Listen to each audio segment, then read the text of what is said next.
¿Alguna vez has sentido que al empezar a cuidarte, el mundo entero comenzó a alejarse? Personas que antes te buscaban constantemente, ahora guardan silencio. Familiares que te decían, eres tan generoso, ahora te acusan de ser egoísta. Y tú te preguntas, ¿qué hice mal? Carl Jung observó este fenómeno una y otra vez. Cuando una persona empática deja de vivir para los demás, cuando finalmente pone límites, no está perdiendo a todos. Está empezando a encontrarse. Pero ese descubrimiento no es amable al principio. Duele. Duele como si el alma estuviera siendo arrancada de su antiguo papel, el de quien siempre salva. Siempre escucha, siempre está disponible. El precio de la autenticidad es la soledad temporal, y sin embargo, es esa misma soledad la que abre la puerta a una paz que nunca antes habías conocido. No se trata de volverte frío o distante, sino de aprender a amar sin desaparecer. Jung identificó 3 fases en este proceso de transformación. La crisis de los límites, donde todo parece derrumbarse. El proceso de separación, donde las relaciones se revelan por lo que realmente son. Y finalmente la integración, donde descubres que puedes estar solo sin sentirte solo, conectado sin perderte en nadie. Lo que hoy parece pérdida, en realidad es depuración. Lo que parece rechazo es redirección hacia vínculos más sanos. Y para comprenderlo, debemos empezar por el principio, el momento en que decir no puedo más se convierte en el primer acto de amor propio. Cuando Elizabeth llegó al consultorio de Jung, ya no podía más. Su cuerpo había dicho basta antes de que su mente pudiera hacerlo. Dolores de cabeza constantes, ansiedad sin motivo, una fatiga tan profunda que levantarse de la cama se había convertido en una hazaña. Los médicos no encontraban nada, pero Jung sí. Él vio en su agotamiento algo que no podía medirse con un análisis. El alma de una mujer que llevaba años negándose a sí misma en nombre del amor. Elizabeth era lo que hoy llamaríamos una persona altamente empática. Durante 15 años había sido el refugio emocional de todos. Su hermana, su madre, su esposo, sus amigos. Siempre disponible, siempre comprensiva, siempre dispuesta a cargar con el dolor ajeno. Y sin embargo, esa aparente generosidad tenía un costo invisible. Había desaparecido de su propia vida. Jung le hizo una pregunta simple. ¿Cuándo fue la última vez que dijiste no? Elizabeth no lo recordaba. Entonces él le dio una tarea. Esta semana di no una sola vez, aunque te tiemble la voz. Eligió comenzar por su hermana, quien solía llamarla cada noche para quejarse de su matrimonio. Aquella vez Elizabeth dijo suavemente, «Te quiero, pero hoy necesito descansar». La respuesta fue inmediata. «Has cambiado. Antes te importaba. ¿Qué te pasa?» En pocos días el efecto dominó fue implacable. Su madre la llamó preocupada. Sus amigas dejaron de invitarla. Su esposo insinuó que tal vez estaba deprimida. Elizabeth volvió a Jung devastada. «Puse un solo límite y estoy perdiendo a todos». Él la escuchó con calma y respondió, «No los estás perdiendo. Estás descubriendo cuáles de tus relaciones dependían de que tú te abandonaras». Aquella frase fue el primer giro en su conciencia, porque lo que ella vivía no era un colapso de vínculos, sino la caída de contratos invisibles.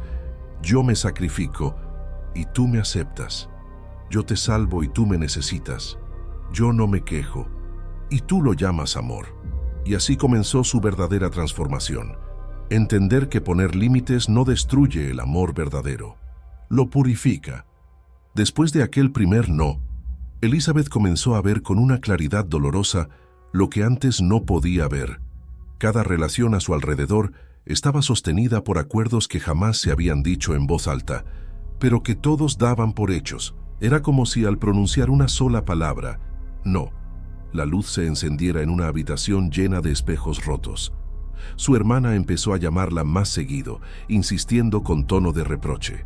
Su madre, envuelta en culpa, le decía, «Con todo lo que he hecho por ti, ¿así me lo pagas?» Y su esposo, incómodo con el silencio que había reemplazado su disponibilidad constante, murmuraba, «Antes eras más fácil de tratar». Aquello no era casualidad, era el sistema completo, intentando restaurar el equilibrio perdido. Jung solía decir, cuando una persona empieza a diferenciarse, Todo su entorno se siente amenazado. Y tenía razón. En las dinámicas codependientes, el cambio de uno activa el miedo de todos los demás. La doctora Naomi Eisenberger, muchos años después, comprobaría con estudios lo que Jung ya intuía. El rechazo social activa en el cerebro las mismas áreas que el dolor físico. Por eso, cuando varios se alejan al mismo tiempo, el cuerpo lo vive como una herida real, como si el amor se hubiera vuelto peligroso. Pero en realidad, lo que está ocurriendo no es un abandono, es una exposición. Los vínculos basados en necesidad, manipulación o culpa comienzan a mostrarse por lo que siempre fueron. Los contratos invisibles se revelan. Yo te pertenezco mientras te complazca. Yo te amaré mientras no me pongas límites.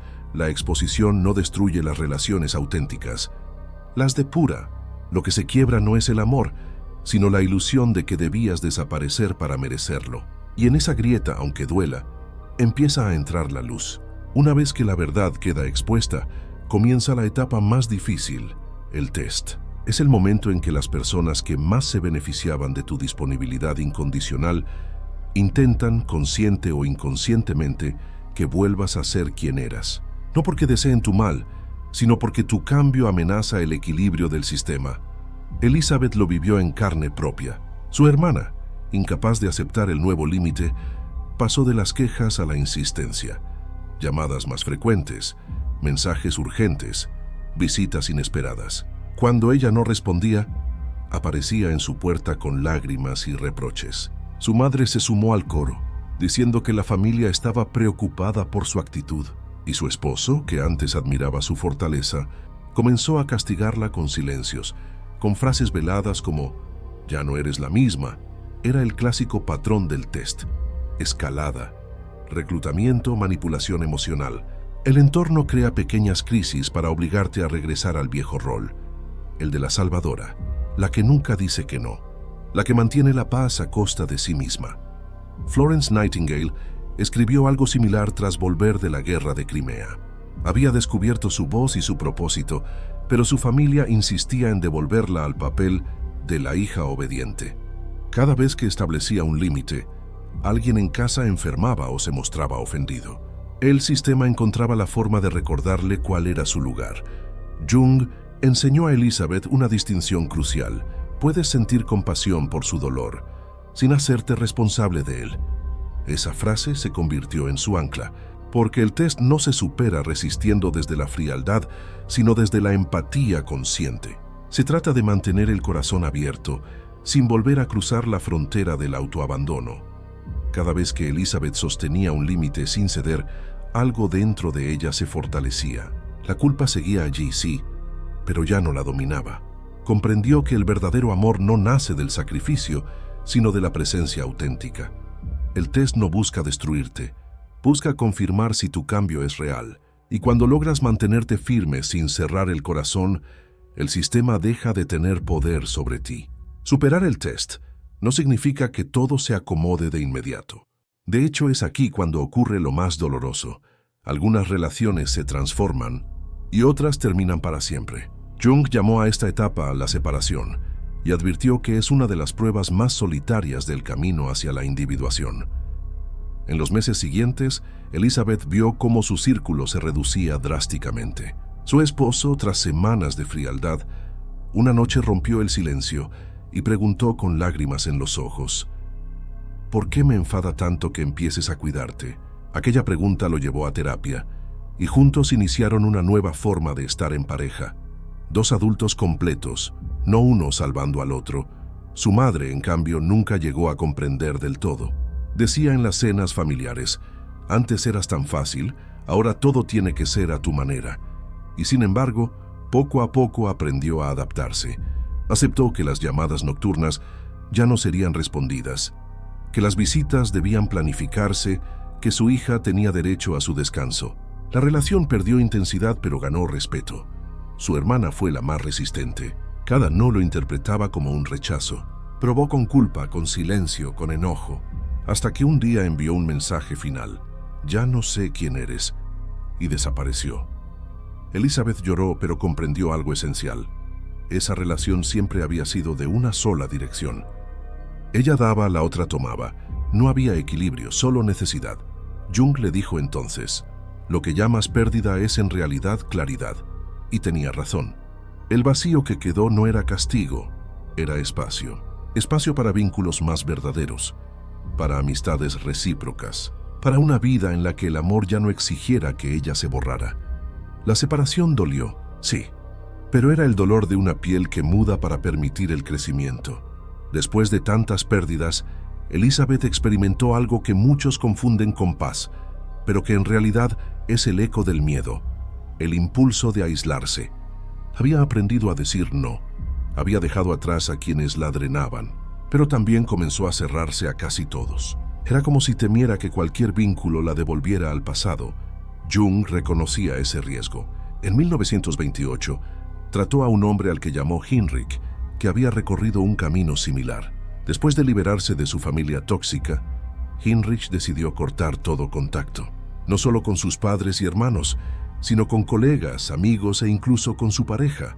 Decía sentirse en paz, demasiado consciente para soportar la inconsciencia de los demás. Cuando Jung le preguntó quién quedaba en su vida, Heinrich respondió, solo yo. Y eso es suficiente. Pero su mirada estaba vacía. Era la trampa de la aislación espiritual, el punto donde el límite deja de proteger y comienza a encerrar. Al principio, la soledad es necesaria para sanar. Sin embargo, cuando se convierte en refugio permanente, deja de ser un acto de amor propio y se transforma en una defensa del ego herido. Jung le explicó, la individuación no te separa del mundo. Te une, pero en otros términos. Durante un tiempo, Heinrich se resistió. Hablaba de energías tóxicas, de personas inconscientes, justificando su aislamiento con un lenguaje de superioridad espiritual. Pero su cuerpo contaba otra historia. La depresión volvió, la ansiedad aumentó, el miedo lo consumía. Había confundido la integridad con la desconexión. Jung lo ayudó a comprender que el aislamiento total no era evolución, sino huida. Que la verdadera madurez no consiste en retirarse del mundo, sino en relacionarse sin perderse. Esa distinción cambió el rumbo de Elizabeth. Entendió que proteger su energía no significaba vivir detrás de muros, sino aprender a abrir las puertas con conciencia, porque un corazón blindado deja de sufrir, pero también deja de amar. Cuando Elizabeth comprendió que aislarse no era la respuesta, algo dentro de ella se relajó. Por primera vez en meses, permitió que la vida volviera a acercarse. Y fue entonces cuando conoció a Marie en un pequeño grupo de apoyo. Desde el primer encuentro notó algo diferente.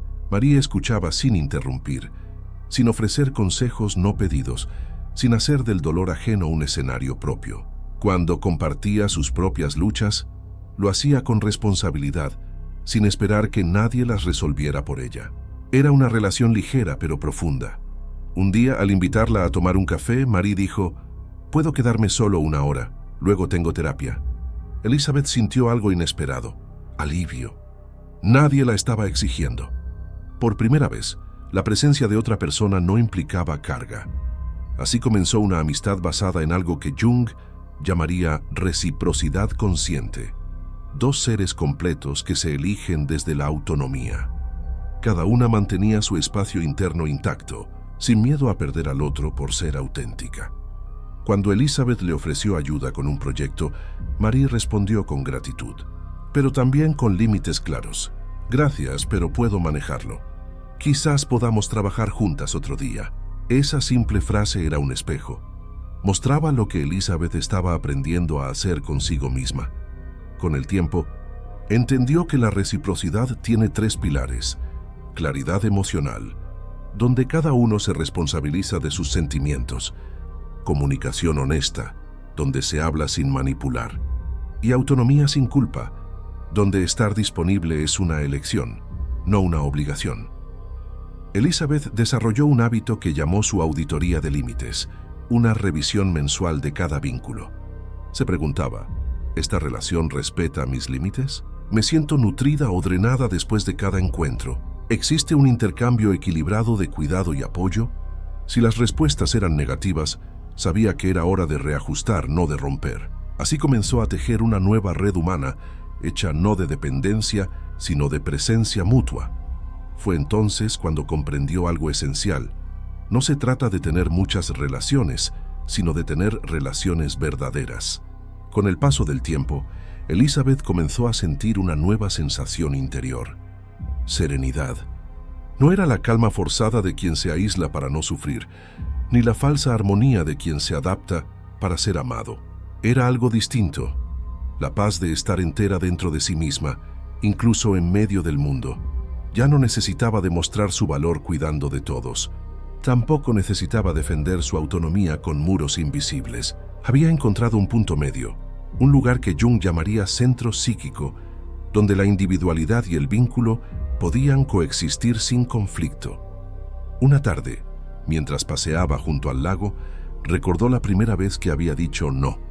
Pensó en las lágrimas, las culpas, las pérdidas, y en ese instante entendió que todo ese dolor había sido un rito de pasaje, el precio de su libertad interior. Comenzó a practicar un nuevo gesto en su vida cotidiana: decir sí conscientemente.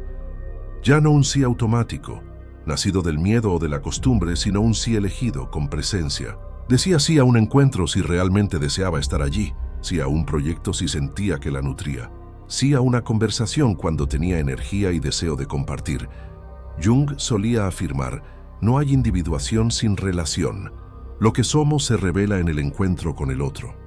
Elizabeth entendió que la madurez emocional no es independencia absoluta, sino interdependencia consciente, dos seres libres que se sostienen sin poseerse, que se acompañan sin anularse.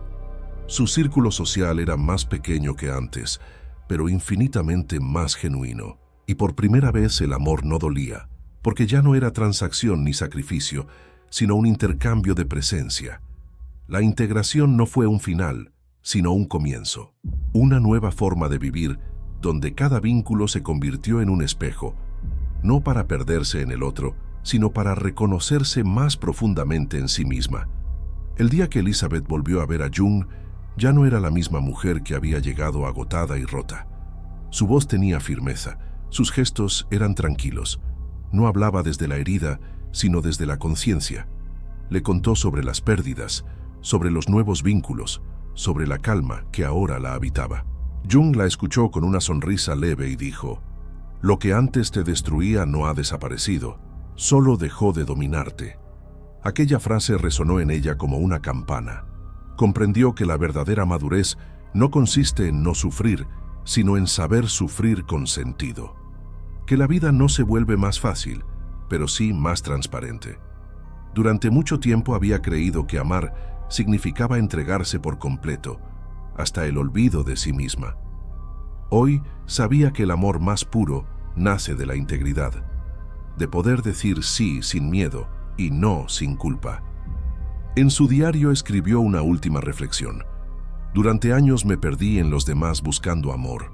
Hoy descubro que el amor verdadero no exige desaparecer, sino estar presente con toda mi alma. No necesito que me comprendan todos, basta con no traicionarme a mí misma. Jung llamó a ese estado la madurez del alma, cuando el yo y el alma finalmente se miran sin máscaras. Ya no hay necesidad de demostrar, de convencer, de complacer, solo la serenidad de ser lo que uno es y permitir que los demás también lo sean. Elizabeth salió del consultorio y caminó hacia el atardecer. El aire era el mismo, pero ella respiraba distinto. Cada paso tenía peso, pero también ligereza, porque comprendió, al fin, que el camino de los límites no termina en soledad, sino en libertad, y que esa libertad, la de ser auténtica sin miedo, es en realidad la forma más profunda de amor.